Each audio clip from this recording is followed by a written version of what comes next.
তো চলে আসলাম শ্রীর বাড়ি। এসে দেখি ও রেডি হচ্ছে। আমাদের রেডি হওয়া দেখে তো বুঝতেই পারছো যে আমরা কোথাও যাচ্ছি। আর আমিও একটু আয়নার সামনে নকশা করে নিলাম। তারপর আমরা দুজন বেরিয়ে পড়লাম আমাদের ডেস্টিনেশনে যাওয়ার জন্য। তারপর চলে গেলাম পেট্রোল পাম্পে গাড়িকে পেট পুরে খাওয়ানোর জন্য, তেল ভরার জন্য। তারপর আমাদের অন্য একজন ফ্রেন্ডের জন্য আমরা ওয়েট করছি, তাই আমরা দাঁড়িয়ে আছি। এখন বাজে ওই 2:20 মতন। হ্যাঁ, আমরা উড়ে আসলাম এত তাড়াতাড়ি। আমাদের যাওয়ার কথা ছিল এক জায়গায়, এখন আমরা যাচ্ছি আরেক জায়গায়। আমাদের বেরোনোর কথা ছিল সকাল 8টায়, এখন বেরোয়েছি 2টায় বেরোয়েছি। তো চলো যাই, দেখি কোথায় যাই। এখনো ডিসাইড করতে পারিনি কোথায় যাবো। ওই যে বেরোয়েছি, এটা ঠিক, কিন্তু আমরা কোথায় যাবো সেটাও জানি না। চলো যাওয়া যাক। এই যে শ্রীর ফাইনাল লুক, এটা ও হিরো আলো। আমরা অপেক্ষা করতে করতে খুব বোর ফিল করছিলাম, তাই এগুলো করা ছাড়া আমাদের কাছে আর কোনো উপায় ছিল না। এগুলো করে আমরা সময় কাটাচ্ছিলাম। তো জানিও তোমরা আমাদের কেমন লাগছে। তো আমাদের বন্ধু চলে আসে, তারপরে আমরা বার হয়ে যাই আমাদের ডেস্টিনেশনে যাওয়ার জন্য। যেতে আমরা দুজনে নাটক করবো না, এটা হতে পারে? তো এই নাটক করতে করতে, গান শুনতে শুনতে, হাওয়া খেতে খেতে চলে আসলাম আমাদের প্রথম ডেস্টিনেশনে। তারপর চিলাপাতাতে এসে আমরা কিছু ফটোস ভিডিওস ক্লিক করি, আর এরকম বাঁধন ছাড়া গরুর মতো ছুটে বেড়াচ্ছিলাম। এগুলো দেখে অনেক হাসাহাসি হচ্ছিল। তারপর চিলাপাতা দিয়ে কিছুটা আগাতে প্রচুর ওয়েদার খারাপ হয়ে যায় আর বৃষ্টি শুরু হয়ে যায়।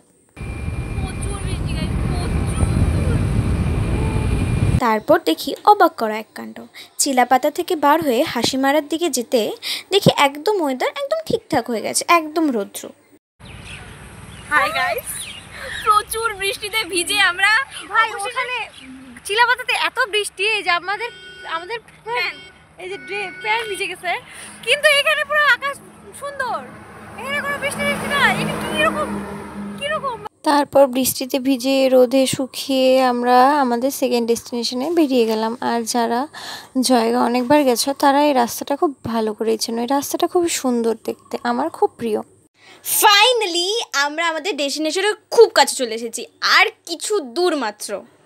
কিছু দূর যেতে ওই পাহাড়ের দৃশ্য কি সুন্দর, তাই না বলো? আর রাস্তায় যেতে যেতে দুপাশে এত সুন্দর সবুজ গাছ, খুবই অপূর্ব লাগছিল। আর এই রাস্তাটায় যখনই ঢুকলাম, রাস্তাটা যতটাই ভাঙা ছিল তার থেকে ভিউটা ততটাই সুন্দর ছিল। কিন্তু হঠাৎই আমাদের সাথে কি হলো, গুগল ম্যাপে দেখছিলাম জয়গা কোন দিক দিয়ে যায়, রাস্তা দেখায় এইটা, ভাই এই দিক দিয়ে কে যায়? ভাই এইখানে কি আছে যাওয়ার মতন? এত কিছু হওয়ার পর ফাইনালি আমরা আমাদের ডেস্টিনেশনের ঠিক রাস্তাটা খুঁজে পেলাম, আর আমরা আমাদের ডেস্টিনেশনে পৌঁছে গেলাম। আমাদের ডেস্টিনেশন ছিল এমেটিস্ট। সত্যি খুব অসাধারণ আর সুন্দর ছিল। আর ওখানে ওপর থেকে ভিউটা তো জাস্ট অসাধারণ। মেঘলা ওয়েদার, আর এদিকে বৃষ্টি পড়ছে, আবার এত সুন্দর পাহাড়ের দৃশ্য, কি অপূর্ব লাগছে, তাই না? আপনারা চাইলে এখানে স্টেও করতে পারবেন, কারণ এটা রেস্টুরেন্ট এবং রিসোর্ট দুটোই। আর আপনারা অনেক রিজনেবল প্রাইসের মধ্যে এখানে থাকা খাওয়া পেয়ে যাবেন। আর যারা এখানে স্টে করবে তাদের জন্য ওই সুইমিং পুলে সুইম করা ফ্রি অফ কস্ট, কিন্তু যারা এখানে স্টে করবে না তাদের জন্য পার হেড 200 টাকা করে লাগবে। এই তো আমাদের খাওয়ারও চলে আসলো, গরম গরম চিকেন কষা আর গরম গরম রুটি। উফ, এই ওয়েদারে জাস্ট অসাম লাগছিল। যেহেতু আমরা অনেক লেট করে বের হয়েছিলাম, তাই আমাদের পৌঁছতেও অনেক লেট হয়ে যায়। তাই আর বেশি দেরি না করে আমরা খেয়ে তাড়াতাড়ি বেরিয়ে পড়ি। তারপর তেল ভরে আমরা ভেবেছিলাম আমরা চিলাপাতা দিয়ে বাড়ি ফিরবো, কিন্তু চিলাপাতার রাস্তাটা রাতের বেলায় খুবই ভয়ঙ্কর হয়ে যায়। একদম ফাঁকা, নিঝুম, আর অনেক বন্য পশুও চলাফেরা করে। তারপর আমরা ঠিক করি হাসিমারা দিয়ে আলিপুর হয়ে বাড়ি যাব। তারপর আমরা এই কথা বলতে বলতে আলিপুরে পৌঁছে যাই। আর আলিপুরে গিয়ে দেখি অনেক ভান্ডারা, যেহেতু রবিবার ছিল আর সোমবারে সবাই শিবের মাথায় জল ঢালতে যাবে। ওখানে গিয়ে আমরা কিছু ফল আর লাস্সি খেয়ে নিই।